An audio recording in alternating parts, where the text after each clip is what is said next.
ലോകമെമ്പാടുമുള്ള മലയാളികൾ ഉറ്റുനോക്കുകയാണ് എന്തായിരിക്കും നിമിഷപ്രിയയുടെ ഭാവി.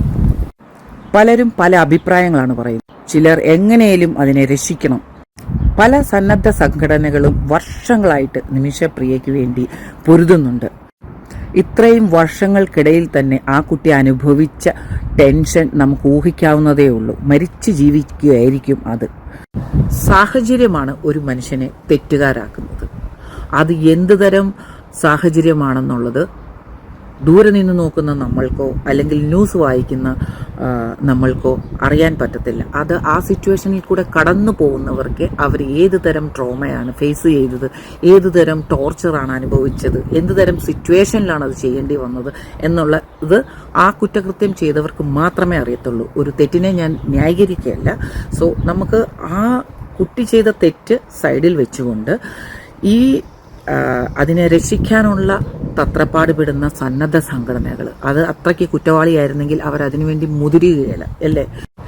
ജീവിക്കാൻ വേണ്ടി നാട് വിട്ട് പ്രവാസ ജീവിതം നയിക്കുന്ന പലരും കൊടിയ പീഡനങ്ങളാണ് അന്യനാട്ടിൽ അനുഭവിക്കുന്നത്. അതിൽ ചിലരൊക്കെ ഇതുപോലെ ട്രാപ്പിൽ അകപ്പെട്ട് വെളിയിൽ വരാൻ പറ്റാത്ത സിറ്റുവേഷൻ ആകുമ്പോൾ ഇതുപോലെ എന്തെങ്കിലുമൊക്കെ ചെയ്തു പോകുന്നതാണ്.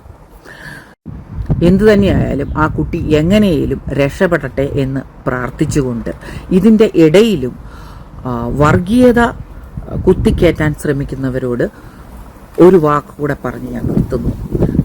മോദിജി എന്തുകൊണ്ടൊരു ഫോൺ ചെയ്തില്ല, മാർപ്പാപ്പ എന്തുകൊണ്ട് ഫോൺ ചെയ്ത് രക്ഷിക്കാൻ ട്രൈ ചെയ്തില്ല?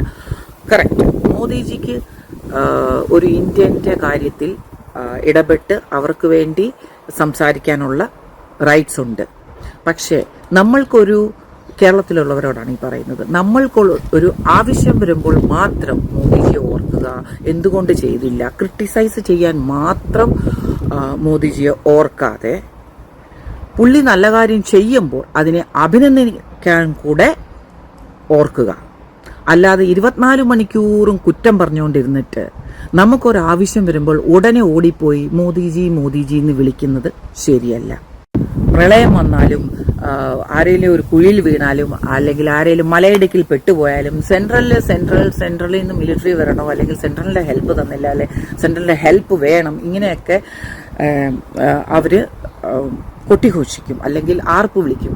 അത് കഴിഞ്ഞ് എല്ലാം കിട്ടിക്കഴിഞ്ഞ് എല്ലാം സോൾവ് ആയി കഴിയുമ്പോൾ പിന്നെ തുടങ്ങും ചീത്ത വിളി. ആ സ്വഭാവം നല്ലതല്ല. എഗെയിൻ നമുക്ക് നമ്മുടെ സഹോദരിക്ക് വേണ്ടി നല്ലത് മാത്രം സംഭവിക്കട്ടെ.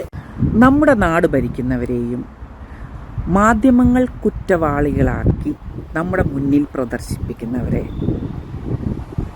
ഒക്കെ ക്രിട്ടിസൈസ് ചെയ്യുന്ന കുറച്ച് പേരുണ്ട്. അവരൊന്ന് ആലോചിക്കണം. അവർ അവരുടെ കംഫർട്ട് സോണിൽ ഇരുന്നു കൊണ്ടാണ് നാട്ടുകാരെയും വീട്ടുകാരെയും എല്ലാവരെയും ഇരുന്ന് കുറ്റം പറയുന്നത്.